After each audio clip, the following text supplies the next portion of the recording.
everyone, and welcome to another episode of the Relentless Transitions Podcast. I am your host, Teresa Carthren, here in the U.S., and I am joined again today by my lovely co-host, Miss Rosalind Keith from Canada. This is a podcast where we talk about life, business, and triumph. And boy, do we have an exciting topic for today. Today, we are putting on our business hats and we are going to be talking about how to find and tap into and dominate your target market. So, how about that, Rosalind? What do you think? That's a good one. It's one that, I spent a year working with a business coach trying to get clear on what my target market is. So it's one I think that a lot of small business people struggle with. So I think this is going to be a good one.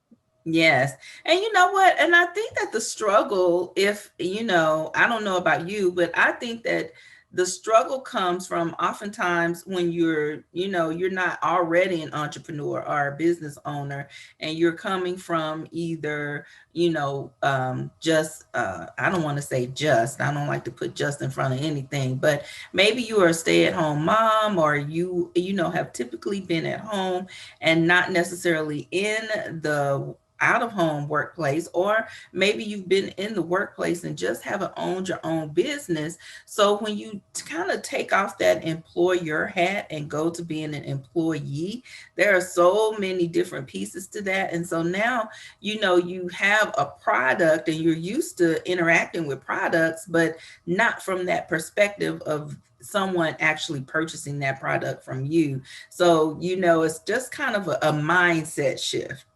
It is, and it's a little bit about getting clarity. We talked a few podcasts ago about niching, and I think this is kind of the next step. You've found your niche, what you want to specialize in, but now who wants that service or that product, right? Yes. And getting clear on that, I think, is really helpful because it then lays your groundwork for marketing and your ads, and are you going to use this media or that media or whatever. So I think this is a foundational kind of step that that small business owners need to take at the beginning of getting started.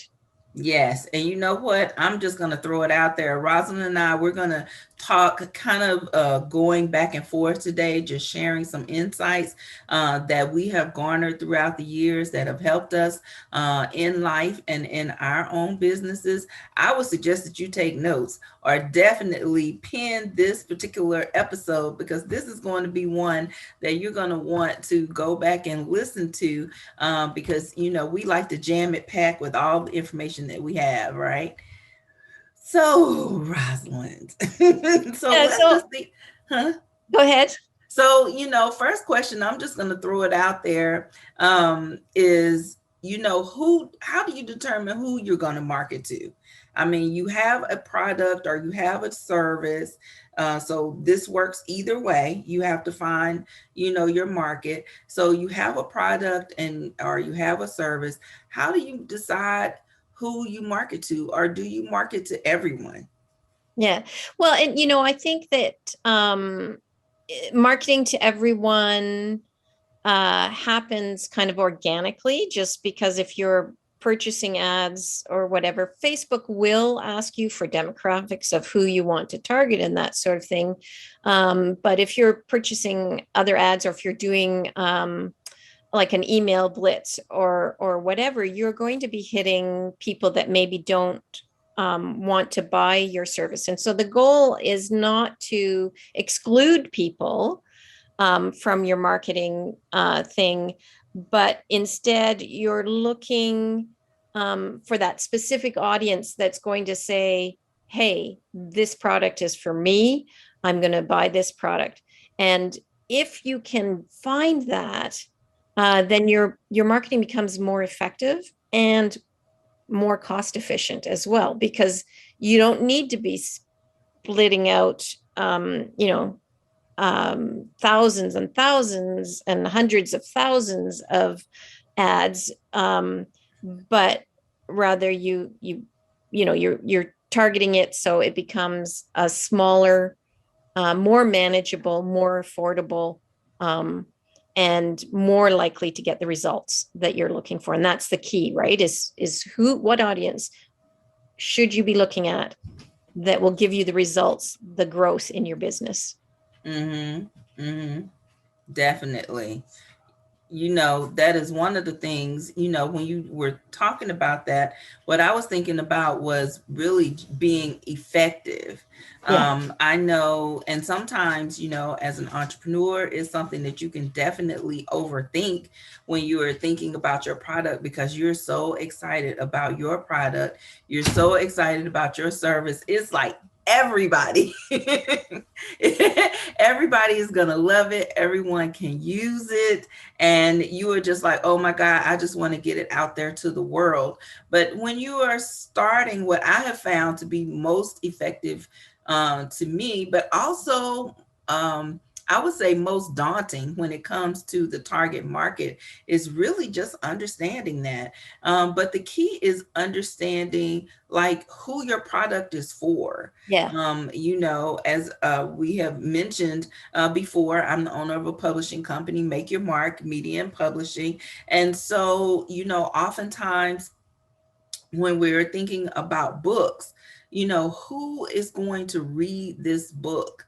When you're thinking, when you have really niched it down, who is going to read this book? I recently wrote a children's book. So as we were discussing, I'm like, who is going to be most interested in a children's book, period? So people who have children, people who have friends in their lives who do have children, maybe a parent, a grandparent, a great grandparent. I'm finding pediatrician offices are very interested in it. Libraries are interested. So that it might not be, for absolutely everyone, but thinking about it in that way helps me better with my marketing, if that makes sense. So if I put out an ad about this children's book on Facebook, or say for instance in a magazine ad, or I'm featured on a podcast or on a radio show or a talk show, of course now there's a potential for the exposure to be to hundreds if not millions of people. But who are my, I call them my MVPs, my most valuable payers? These are the Yeah. people who are most likely to purchase my product. Yeah. So, in thinking about this children's book, maybe I should be on a radio show or a podcast whose audience is composed of parents or Exactly. you see what I'm saying, Yeah. pediatricians or Exactly. something Yeah. like that. So this is what I'm talking about when I'm talking about finding that target market, is Yeah. that who is your product or service best suited to benefit, and Exactly. then how can you get in front of Yeah. those people? Yeah. So Yeah. that's what we're talking about and saying, everyone may see it, but you really want to be in position to be, in the eye or ear view of the people who are most likely your MVPs. Who are your Yeah. MVPs and where are they? Yeah. So yeah, I mean, I was thinking, for example, I work mostly with women who struggle with, battling that negative voice in their head and struggle with their self-confidence and just feel beaten down by their lives. And so I try and target them. I try and create things that appeal to their sensibilities, but that doesn't mean I won't work with men, you know. It just means I know who my audience is, and that then guides me towards the type of marketing I'm going to do, right? Mm-hmm. So, and that's what this is all about for sure. So, one area where I would get started, because being a life coach, my niche market, and I mentioned this in our niching podcast, is it's kind of evolved over the years. And so now Mm-hmm. that I know where my true passion lies and where my true audience lies, um, I can go back as a beginning to start defining that target audience. I can go back and look at my current customer base and actually ask them, so what was it about me that appealed to you? And that helps you, it helps you get an idea of who is finding you appealing, right? So Mm-hmm. looking at your current customer base, who is coming to you with questions most? Who have you worked with? Asking them for a little bit of clarity about, um, who they are and what they got from you and that sort of thing. So that's one way to one that's sort of a beginning step in defining your Mm-hmm. target In market. defining your Yeah, target market. yeah, yeah. So we kind of gave some tips on actually how to determine who you're marketing to, that you're not necessarily marketing to everyone.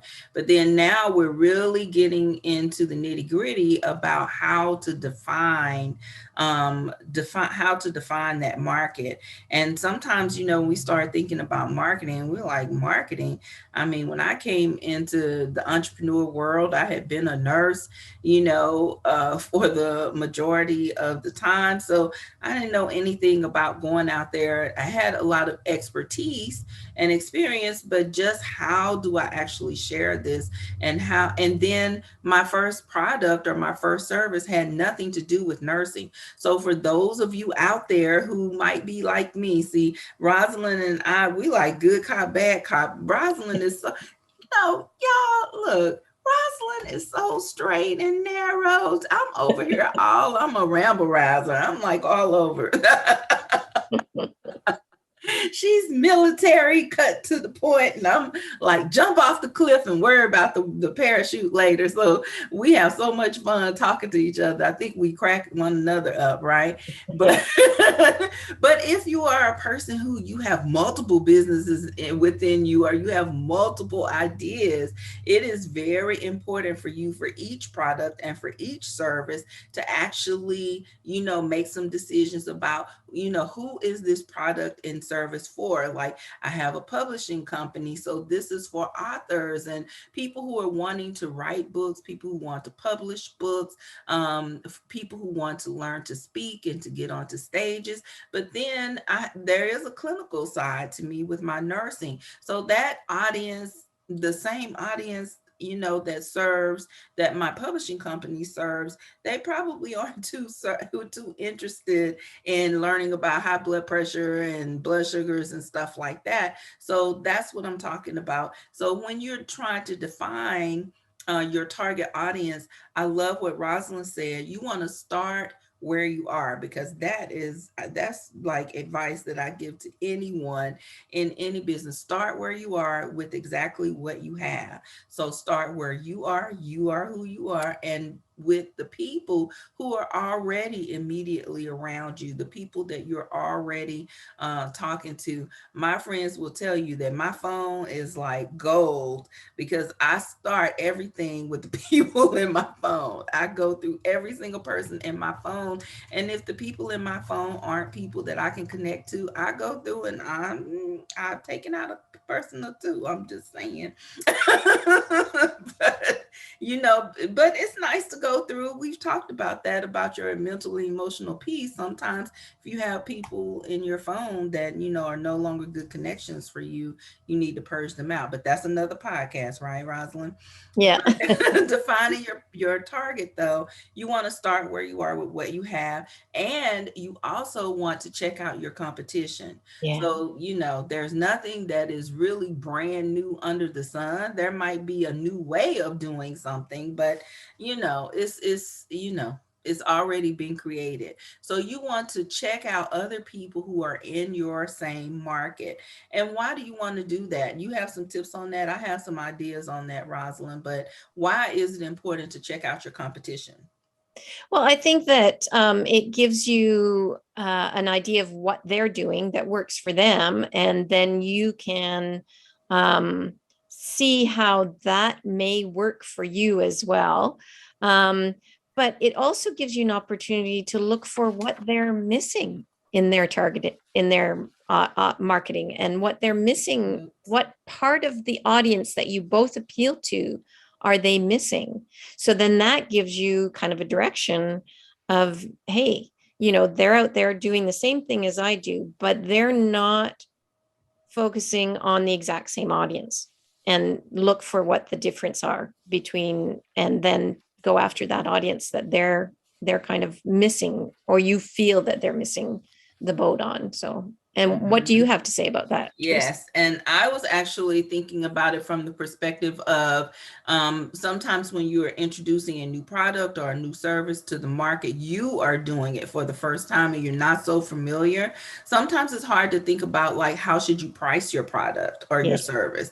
So it's great to go out there and see what the market will bear. And a great way to do that is look at your competitors Yeah. and see how much they are charging for the exact or a similar service. Sure. And you know what? Sometimes you can get some customers by just being just a few dollars, cheaper. Even if it's $5, you would just be amazed at how, many people will say, hey, well, you know what? Let me just give this a try, Yeah. at least one time. And then that's your shot to, make a stellar first impression. Another thing that I thought about when you're looking at competitors is you also want to look at what they're not doing so well. Yeah. I Exactly. like to go and read complaints or read reviews. Let's say they're not complaints, but just read reviews and see if I see anything in there that perhaps they're missing, or that maybe they dropped the ball on a couple of times. And then you want to look at your business and make sure that that is, that's stellar over in your business, or maybe that's something that definitely that you want to avoid making those same mistakes. But you can kind of tighten those things up, and that can actually attract people to you. Exactly. Exactly. Mhm. So, Like maybe they don't have great customer service, or yeah. maybe they don't have, I mean, I'm telling you, if you don't have good customer service, I mean, you will like, I just, Yeah. I just, it makes me speechless, but I'm telling you, I am so, particular about the way that I spend my money or who I do business with. That if I spend my money with someone and they don't give me good customer service, I care how much I love their product or their service. I literally will never, and that's probably bad. I might need therapy over that, Rosalind, because I don't even give them another chance. I mean, I don't care how much I love it. I will just, it's like I'm done with that. If they give me poor customer service, I Yeah. just, Yeah. Yeah. yeah.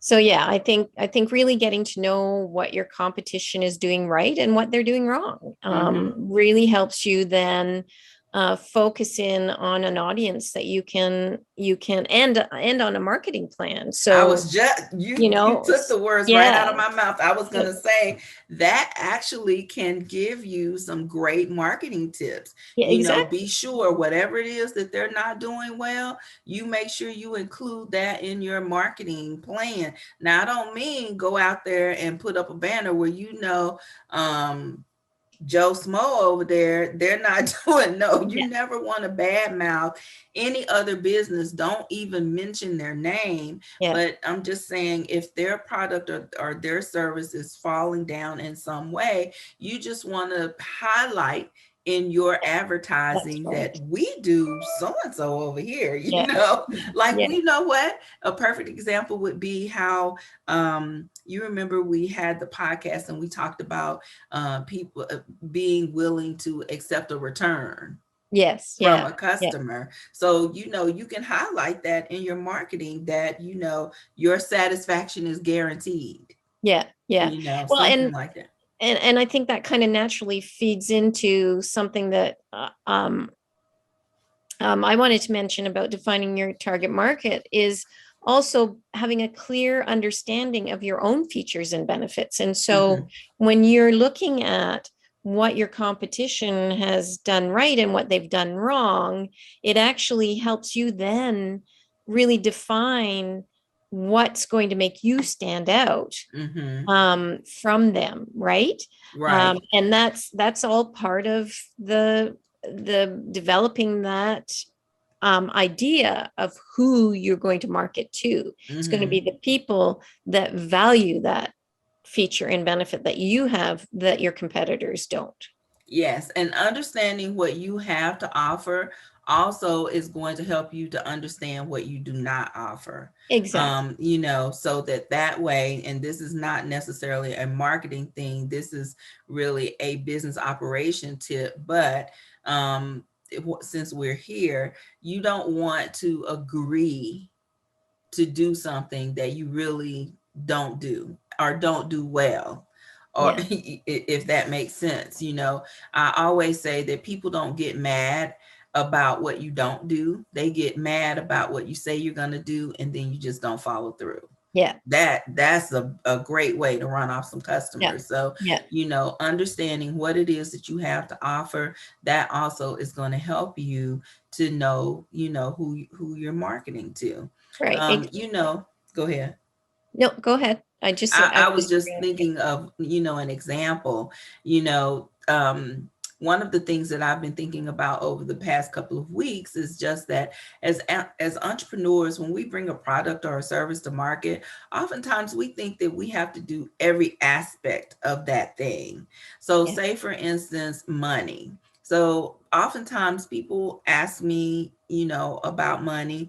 I have done a lot of, speaking really across the country about money. My very first book was actually about money and debt management. But there's the key. I was speaking about debt management. So the last time I spoke, I had a person in the audience that started asking me about cryptocurrency and Bitcoin. So see, sometimes when you are doing something, you think that you have to do everything. But no, I quickly told that person, no, I don't, provide education about cryptocurrency and Bitcoin. I find it very interesting though.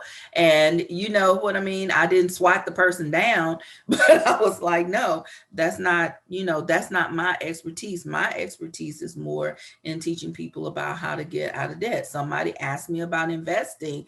And see, so even though all of that has to do with money, there are different aspects to it. Exactly. So, it's important to know what part of that thing you do. Exactly. Yeah. Clearly understanding your own um, uh, offers, Expertise. expertise, and your own what you're willing and not willing to work with, right? Hmm. Just being very, very clear about that up front. As you said, in a situation like you were in with a speaking engagement, you do it tactfully. You don't just say, slough them off. But Get out of here. No, yeah, just go exactly. ahead. If you had gone in there thinking I need to be all things to all people, you would have come out of there being very wishy-washy and potentially turning off your target audience, right? Hmm. Whereas you knew what you wanted to be, you knew that's what this was about. And so you know who you want to speak to. And Right. that person who wanted to know about cryptocurrency is not the person you want to speak to. It doesn't mean Right. you're rude to them. It just means that you explain that my business is about, this book is about this, whatever, right? Yeah. Yeah. Yes, absolutely. Yeah. So that's Yeah. going to really help you in your marketing, is really, as Rosalind said, understanding what it is that you have to offer. And the last thing that we have on defining your target market is listing people who actually need your services. So what do you have to say about that, Rosalind? Well, and again, this really ties into what we were just talking about. You knew who needed your services. You knew who needed to hear about debt management, and that's how you developed your audience that you were going to speak to. Mm-hmm. And for me, it would be like, I know I could be working with C-suite management people at big insurance companies here in my local area. There's a ton of them. But I don't, that's not who I want to work with. I want to be working with women who are looking for clarity outside of their careers, not inside their careers. And so I'm not going to be going up and speaking to a group of businesswomen about how to advance their careers. I'm going to be talking to them about how to have a life outside of their careers, right? Mm-hmm. And Mm-hmm. so um, I can be targeting. I mean, I can be speaking to that broader audience, but within that audience, I'm looking specifically for people who have that need to separate themselves from their career, maybe, and to so yeah, it's um, creating that list of people who really will find my features, my services, the benefit of working to me, it'll appeal to them. And so think about who those people are going to be. And we're going to talk about this a little bit more in depth next. Is part of that is knowing your buyer, knowing your audience, developing a buyer persona. And so that list of people will become clearer once you know who those people are, right? Right, right. Yeah. So Yeah. Rosalind has given you a great example of if you have a service that you are offering. So for me, I'm going to give you an example of if there's a product that you have to offer. And again, you're thinking about that buyer persona. And I'm going to stay in line with some of the examples that we've already talked about in this podcast. So as I said, looking at the children's book. So, I wrote a children's book. So, who is in need of a children's book? So now we're looking at that buyer persona. So as I start to jot down some tips on for myself on how am I going to develop this marketing plan? This is my first time writing a children's book. Yay! So I'm super excited, but oh my God, I'm super nervous as well.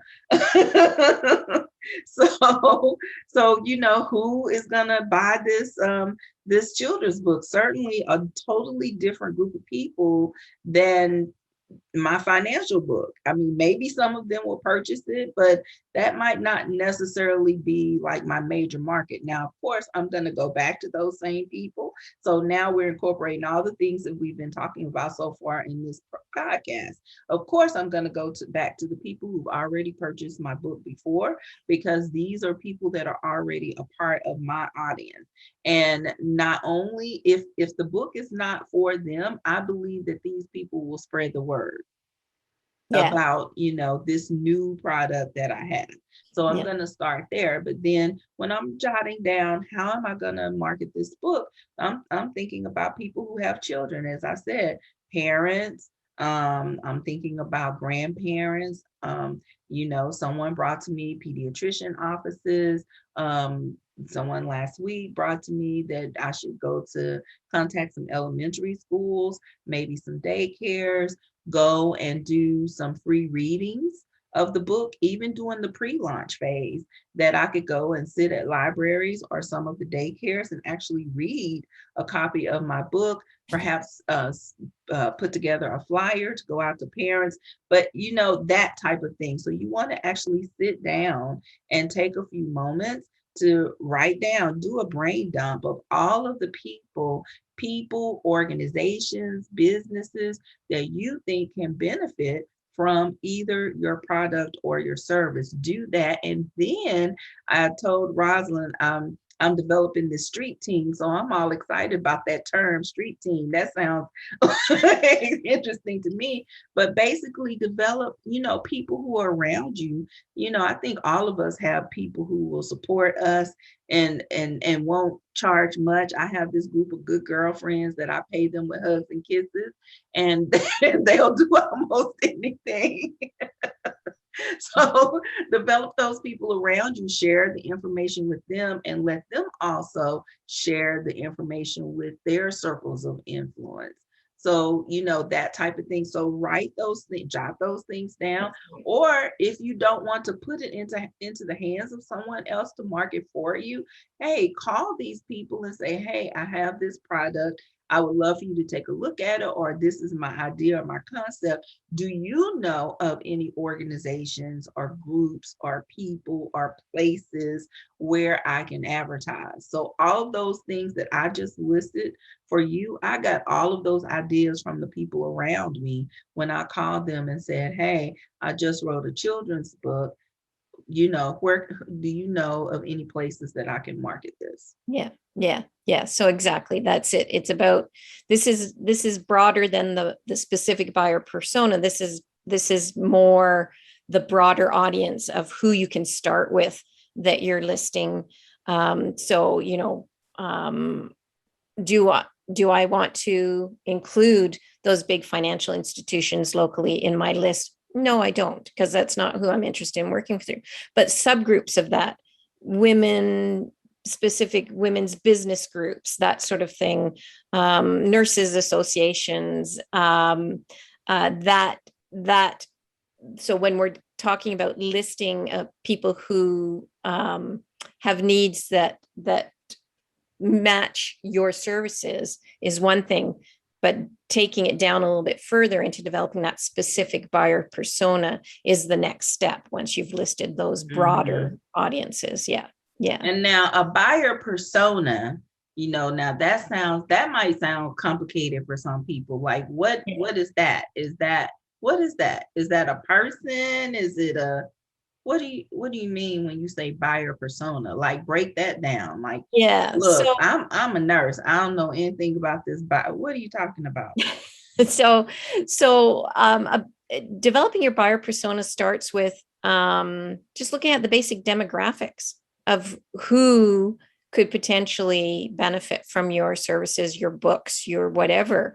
So looking at their age, where they live, their gender, their income, their education, their family status, occupation, even right down to their ethnic background. So this is really purely demographics to start your buyer persona. Once you have a clear indication, so when I was working with a life coach, a business coach, I believe the buyer persona we created was woman who early 50s or late 40s, early 50s, who has achieved great success in her career. So she has a good income. She has a high education level.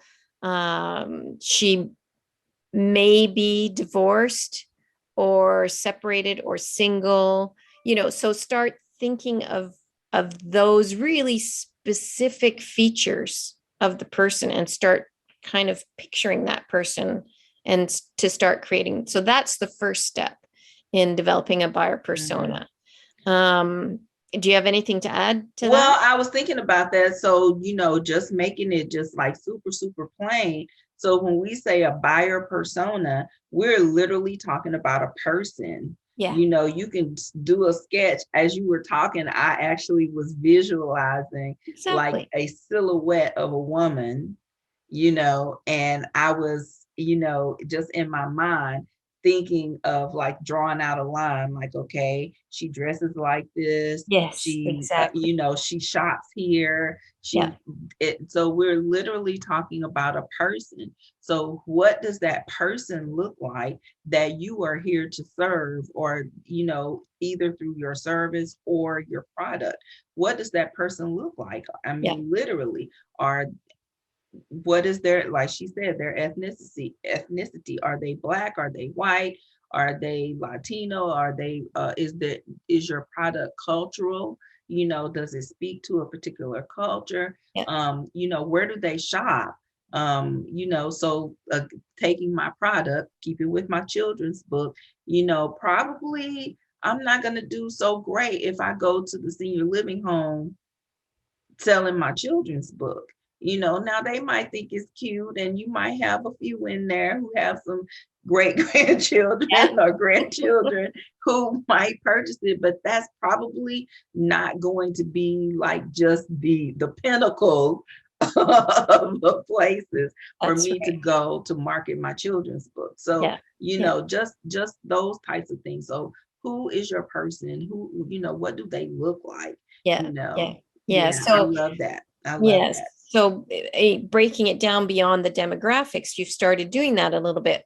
What's their personality? What are their attitudes? What are their values, their hobbies, their interests? Like really get deep into, and if you're a visual person, create an actual, like, go looking for photographs on the images on the internet that you can say, yeah, that's the person. Right, Think about their lifestyles, think about what they do out within work, but beyond work.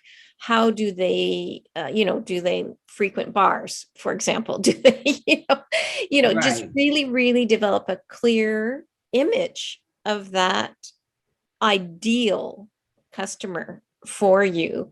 And And look, sorry to interrupt you, but since we're talking about this person, the question is coming. See, I'm trying to help our I'm being our audience. I'm being the host and the audience all at the same time, Rosin. So, since we're talking about this person, why is that even important in the first place? Why do we even need to know whether it's a woman or man, or why we gotta know all that? We just trying, look, I'm just trying to start this business and sell this product or this service. That's what I'm trying to do. well, like you said, you're not going to take your children's book and market it to a long-term care facility. um, you're not, I mean, that's not where you're going to make your sales, right? And for me, speaking in front of a businessmen's association is going to be ineffective, because the type of services I offer are all about helping women regain power over their lives and over their negative chatterbox. And so why would I go, and like, men don't want to talk about, well, some men do. I'm generalizing there, but I'd be wasting my time if I spent a lot of time developing a relationship with those kind of target audiences instead of the ones that actually look like and behave like the person I do want to work with and the person I do want to reach, right? So, Right. So um, that buyer persona, developing that as part of your marketing plan is going to help you to get more clarity on exactly. where it is that you need to go to actually promote your product or service, or where you need to place your ads Yeah. so that it gets in front of the largest number of people who are going to be your MVPs, right? Yeah. The Yeah. most That's valuable right. payers. That's And right. that's really what we want to do, because if you're starting a business, or if you're in business to make a profit, right? Yeah. Yeah. And that's Yeah. the whole point Yeah. in being in business. Yeah. And even if you have a nonprofit business, still you don't want to be putting it out in front of people who are just totally not, even interested in the first place, right? Right. That's right. Right. Yeah. Okay. Yeah. Yeah. So what about we talked about their person. Ooh, pain points. Yeah. Yeah. That's another part of target marketing, is really, how are you going to, I don't want to say convince, what's the right word? I don't want to say entice. Appeal. Yeah. But convince and entice is a part of it. Exactly. Yeah, exactly. Exactly. So, But how are so you going to make your product or your service appeal, yeah. um, to people?